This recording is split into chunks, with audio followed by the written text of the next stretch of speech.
উপস্থিত হয়েছেন লাকসাম পৌর বিএনপির প্রভাবশালী নেতা চকিম ভাইকে সবার মাঝে পরিচয় করে দিচ্ছি।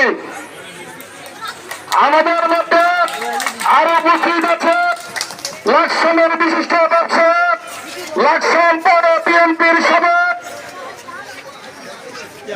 জয়েন্ট সেক্রেটারি যাকে ইতিমধ্যে সবাই ছিলেন, যিনি বারবার তারা নির্যাতন বরণ করেছে, যার বিরুদ্ধে ৩০টির উপরে মামলা, যিনি লাকসাম ছাড়া ছিলেন খুনি হাসিনা স্বৈরাচারী হাসিনা পতনের পর যিনি তার লাকসামের বাড়িতে আশ্রয় করেছেন। এর আগে আমাদের সেই প্রিয় নেতা মঞ্জুর আলম বাচ্চুরাকে শহরকে পরিচয় করে দিচ্ছে।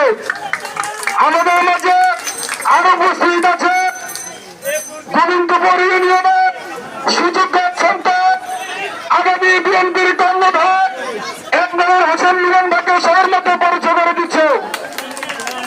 আমাদের মাঝে উপস্থিত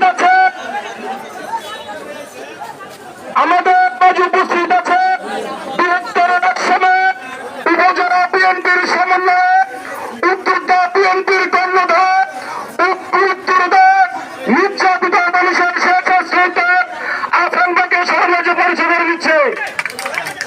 আমাদের মাঝে পরিচয় করে দিচ্ছি গোবিন্দপুর ইউনিয়নের প্রভাবশালী বিএনপি নেতা উপজেলা বিএনপির সমন্বয়ে সিরাজ ভাইকে শহর মাঝে পরিচয় করে দিচ্ছি। আপনাদের মাঝে পরিচয় করে দিচ্ছি লাকসাম উপজেলা কৃষক দলের সম্মানিত সভাপতি শহর মাঝে পরিচয় করে দিচ্ছি।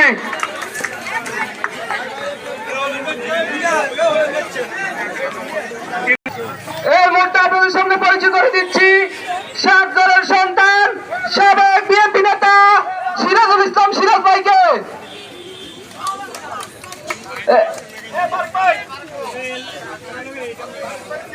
এই মুহূর্তে পরিচয় করিয়ে দিচ্ছি সাজু ভাইকে, পরিচয় করিয়ে দিচ্ছি বাস্তবায়ন বিএনপির সেক্রেটারি রফিক দাদাকে।